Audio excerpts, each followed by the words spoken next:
Great Adventure, on its opening, immediately established itself as the landmark amusement park for maximum thrills on the eastern seaboard. With a location at near equal distance between Philadelphia and New York, along with an early introduction of rides and roller coasters, including Lightning Loops in 1978 and the legendary Rolling Thunder in 1979.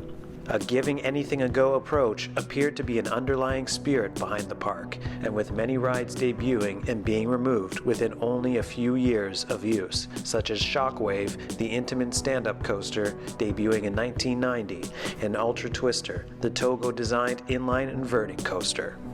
Great Adventure, by the late 90s, had yet another problematic experiment on their hands. Viper, their Togo prototype, Heartline inverting coaster, experienced various malfunctions over the brief 10-plus years of its operation.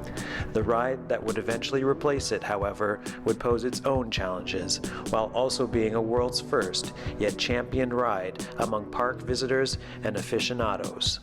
This is the El Toro project. The story begins on April 1st, 1999, when Premier Parks purchases the Six Flags chain from the Time Warner Group. Great Adventure's new parent company had bold plans for it and all its parks in what could be called the most aggressive thrill period ever imagined in theme park history since the Depression. All across the chain, new attractions were introduced in short order in a scheme to rapidly modernize with adult-sized thrills and in some cases record-breaking proportions.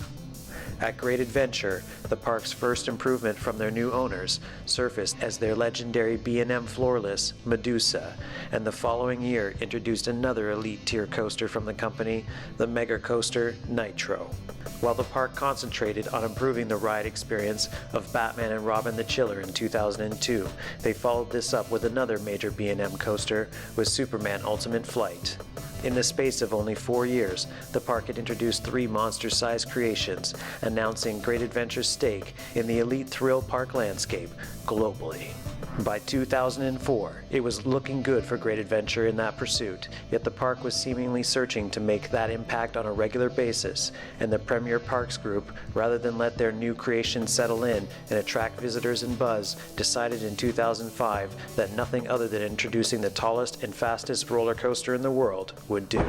Six Flags Great Adventure was at the top of the food chain in Premier Parks' aggressive modernization scheme of pushing thrills to their zenith, an approach validated with the opening of the gargantuan Intamin accelerator coaster King Ka. With a ride of its magnitude set to canonize Great Adventure as one, if not the world's premier thrill destination by the middle of the first decade of the 21st century, it still, no matter what technical problems they faced, would be enough to satisfy Premier Parks.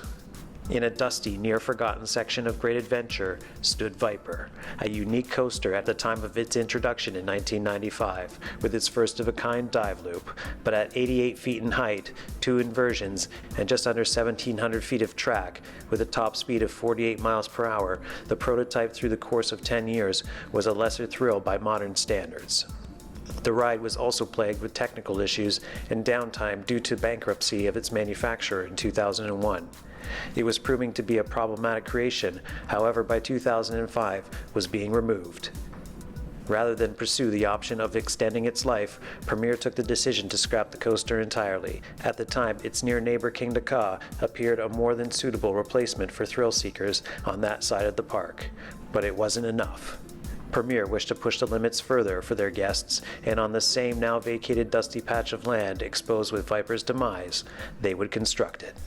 The prestige and notoriety that came with being home to the world's largest roller coaster wasn't enough for the owners of Great Adventure. Instead, they wanted both conventional records available and planned to build the largest wooden roller coaster in the world, at least in terms of height.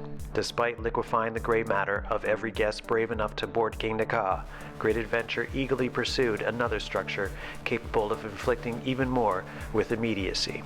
and immediate would be the exact methodology behind this new creation's design and build, more than what was commonly seen in the wood coaster building industry.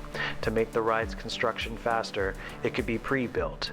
Intamin, a roller coaster manufacturing company based in Holland, had recently developed a method of prefabrication of an entire wood coaster layout, which could then be pre-built like an IKEA or Lego set on site upon arrival.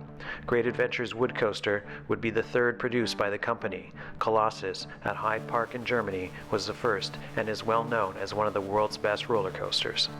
But that is beyond where Great Adventure stood in 2005, when they were in no immediate need of a new attraction to generate more numbers upon the park.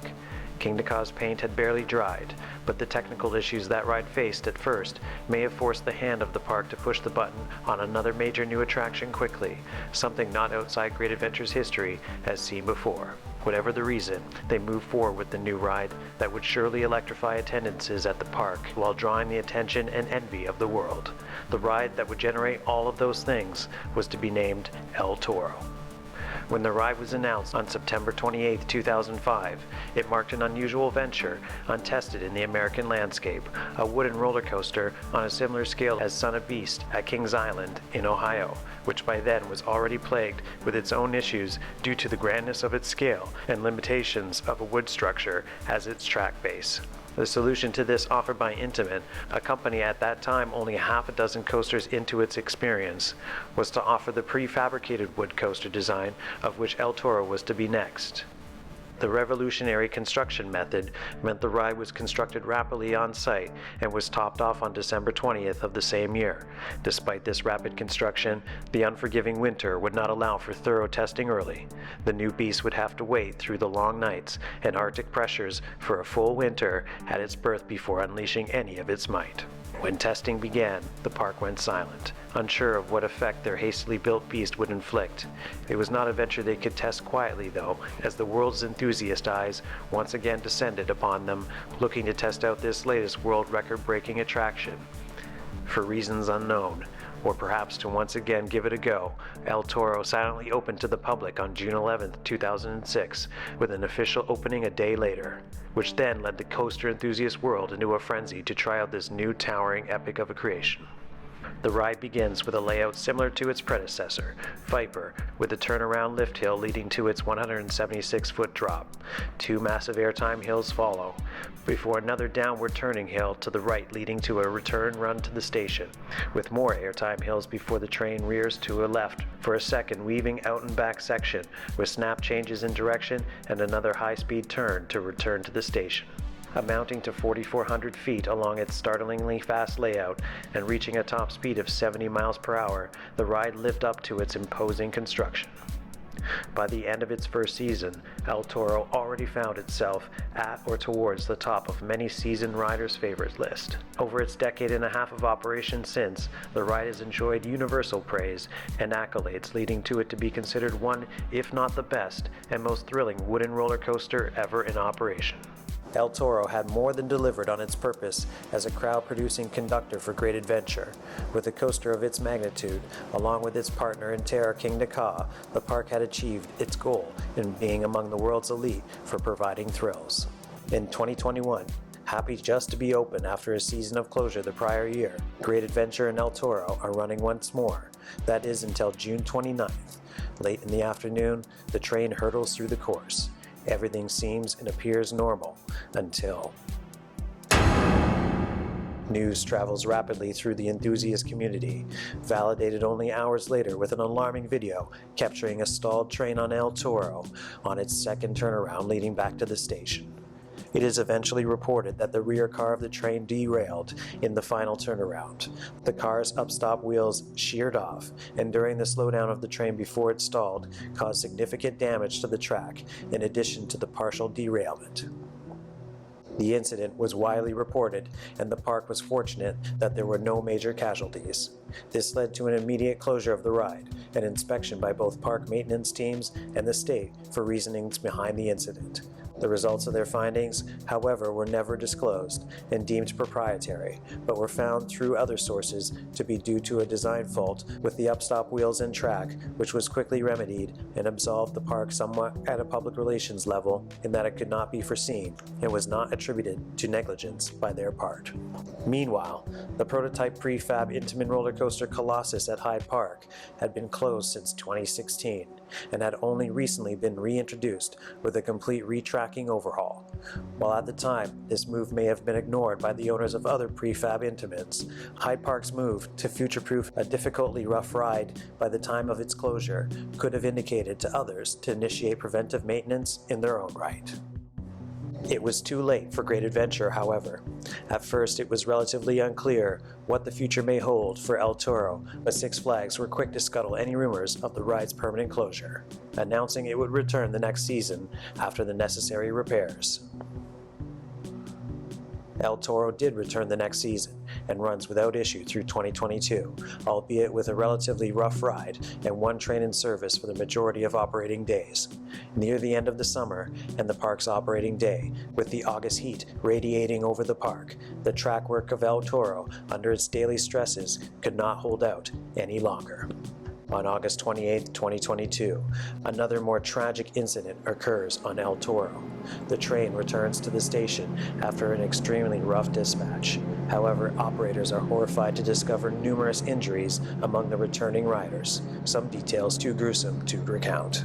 What at the moment of this telling caused the accident is rumored to be potholes within the track structure of the ride near the last turn, before the train returns towards the station and final brake run. This created a malfunction, which led to 14 riders being injured, with 5 having to be sent to hospital. Currently, El Toro stands not operational at the tail end of a crucial season for Six Flags Great Adventure, with no immediate indication as to the damage, repairs, and clearances required for the coaster to return to service. It is a mystery at the current time whether the massive ride will once again operate at its full potential.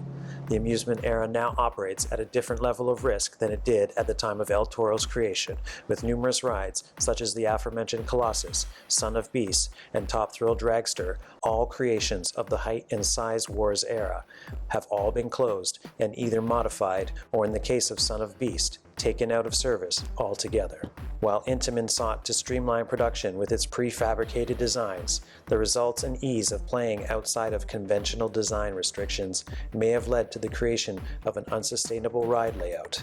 With nature as a guide, as found in conventional wooden roller coaster construction practices, it meant that the stresses and design capabilities found on traditional wood designs are the end product of intuition for the limits a structure and a human being can withstand.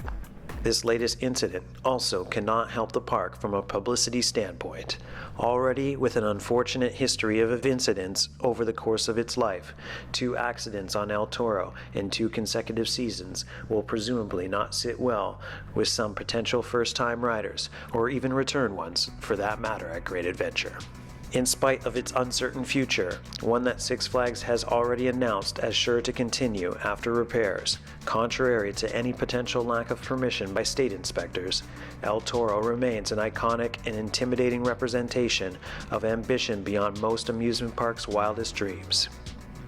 Exceeding the bounds of what most thought was possible for a wooden roller coaster, along with extensive airtime, speed, while testing the limits of human endurance at times to catastrophic levels.